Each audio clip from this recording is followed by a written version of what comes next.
Students, आज हम वित्तीय प्रबंध की एक महत्वपूर्ण अवधारणा उत्तोलक पर विचार करते हैं। उत्तोलक शब्द की उत्पत्ति विज्ञान के संदर्भ में हम देखते हैं जब भारी वस्तुओं को उठाने के लिए कम बल का प्रयोग किस प्रकार से हो, तब इस प्रौद्योगिकी, इस तकनीक का प्रयोग होता है।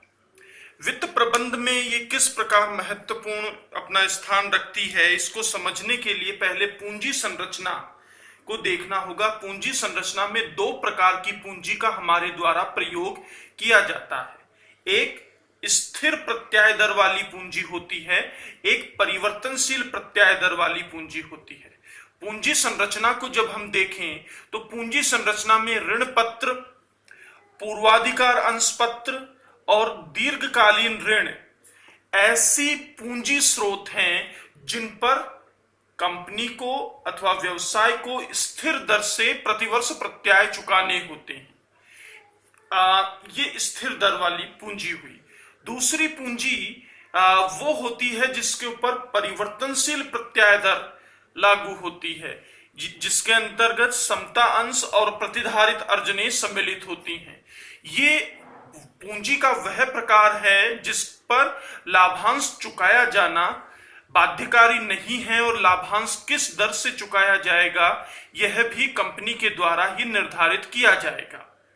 जब हम वित्तीय उत्तोलक की बात करते हैं तो वित्तीय उत्तोलक में जो भार है वो भार यही स्थिर प्रत्याय दर वाली पूंजी है, और उस भार को संतुलित करने के लिए जो पूंजी प्रयोग की गई है वो परिवर्तनशील प्रत्याय दर वाली पूंजी कहलाती है। तो यहां पर हम ऐसे देखें कि ऐसी संपत्ति का प्रयोग जिसके लिए स्थायी लागत चुकाई जाती है, वो उसका अभिप्राय यहां पर उत्तोलक से है। यानी एक सामान्य डायग्राम हम बनाएं और उत्तोलक की जो क्रिया विधि है उस क्रिया विधि को हम समझाएं। तो आप यहां पर ये देख रहे हैं, एक लीवर है और इस लीवर के ऊपर ये भार रखा हुआ है और ये एक संतुलक है। तो ये जो भार है ये भार स्थायी प्रत्याय दर वाली पूंजी है और ये संतुलक क्या है? परिवर्तनशील प्रत्याय दर वाली पूंजी है। इसी को हम यहां पर समझने का प्रयास करेंगे। अब ये वित्तीय उत्तोलक अनुकूल कब हो और प्रतिकूल कब हो, इसकी दो स्थितियां हैं। Earning before interest and tax जब स्थायी प्रत्याय दर से अधिक होगा तब यह वित्तोलक अनुकूल होगा। इसके विपरीत जब earning before interest and tax स्थायी प्रत्याय दर की तुलना में कम होगा तो ये उत्तोलक कम होगा। यानी हम हमारे खर्चों को घटाने के बाद कर एवं ब्याज से पूर्व जो लाभ अर्जित कर रहे हैं उसमें से अगर हम स्थिर प्रत्याय दर को घटा दें तो यदि वो धनात्मक राशि बचती है तो वो अनुकूल उत्तोलक की श्रेणी में आएगी, यदि वो ऋणात्मक राशि बचती है तो वो प्रतिकूल उत्तोलक की श्रेणी में आएगी। अब उत्तोलक को हम यहां पर तीन श्रेणियों में वर्गीकृत कर सकते हैं। पहला परिचालन उत्तोलक, द्वितीय वित्तीय उत्तोलक और तृतीय संयुक्त उत्तोलक। अब परिचालन उत्तोलक क्या है? स्थायी व्यय वहन करने पड़े जिसका उत्पादन से कोई संबंध ना हो। यानी कई बार कंपनी को ऐसे स्थायी व्यय वहन करने पड़ रहे हों जिनका उत्पादन प्रक्रिया या परिचालन से कोई भी संबंध ना हो, तो वह स्थायी व्यय परिचालन उत्तोलकों की श्रेणी के अंतर्गत सम्मिलित किए जाएंगे। वित्तीय उत्तोलक में पूंजी संरचना में जो ऋण कोष का प्रयोग है वो वित्तीय उत्तोलक है। ऋण कोषों के अंतर्गत क्या शामिल होगा? ऋण पत्र, पूर्वाधिकार एवं दीर्घकालीन ऋण ये सम्मिलित होंगे। जबकि संयुक्त उत्तोलक में कुल स्थायी लागतों का प्रभाव, यानी परिवर्तनशील प्रत्याय दर वाली पूंजी पर स्थिर प्रत्याय दर वाली पूंजी का कितना प्रभाव हो रहा है, यह संयुक्त उत्तोलक के अंतर्गत देखा जाता है। अब हम इसे एक उदाहरण के माध्यम से समझने का प्रयास करते हैं।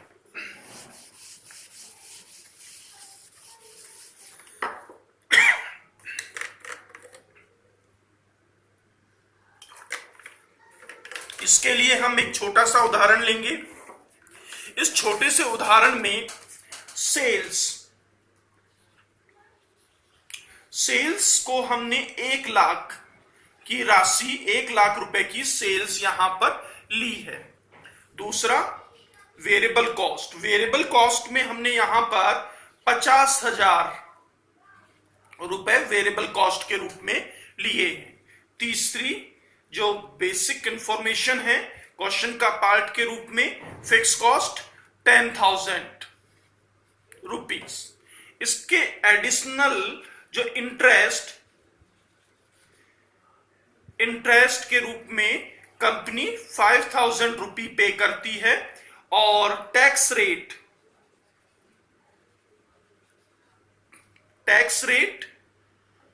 10%। ये एक छोटा सा क्वेश्चन लेते हैं और इस क्वेश्चन के द्वारा हम तीनों ही प्रकार के उत्तोलकों को हल करने का प्रयास करते हैं।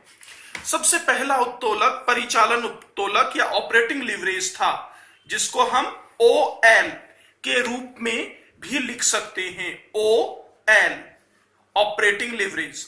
इसका फॉर्मूला क्या होगा? इसका फॉर्मूला बहुत ही सिंपल है। इसका फॉर्मूला होगा C/EBIT, यानी contribution divided by earning before interest and tax. ये अगर हम करेंगे तो ऑपरेटिंग लीवरेज हमारा कैलकुलेट हो जाएगा। तो सबसे पहले हमें कंट्रीब्यूशन निकालना है।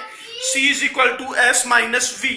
यहां पर 1 लाख रुपीज माइनस 50,000 = 50,000। ये हमारा 50,000 यहां हमने कंट्रीब्यूशन कैलकुलेट किया। कंट्रीब्यूशन में से अगर हम फिक्स कॉस्ट को लेस कर दें 10,000, तो क्या बचेगा?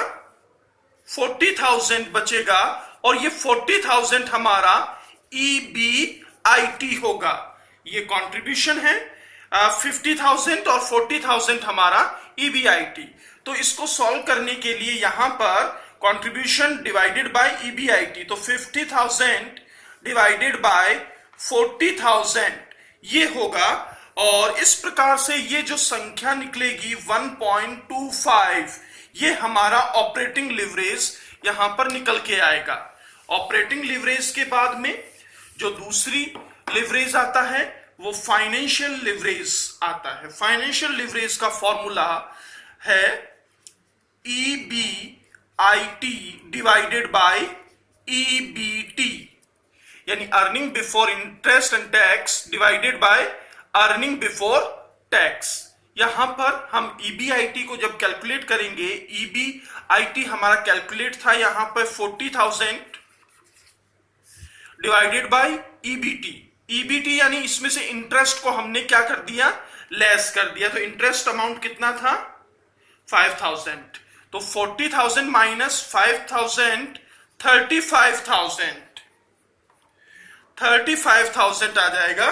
तो ये 40,000 डिवाइडेड बाय 35,000 = 1.14। ये हमारा फाइनेंशियल लीवरेज निकल के आएगा। इसी तरीके से जब हम कंबाइंड लीवरेज संयुक्त उत्तोलक की गणना करेंगे, तो संयुक्त उत्तोलक का फॉर्मूला होगा C/EBT।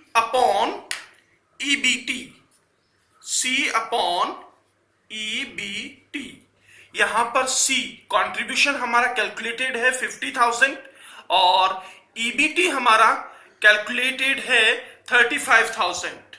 तो यहां पर 50,000 डिवाइडेड बाय 35,000, तो ये होगा 50,000 डिवाइडेड बाय 35,000 =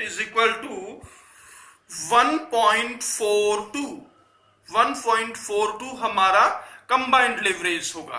तो इस प्रकार से उत्तोलक की गणना की जा सकेगी।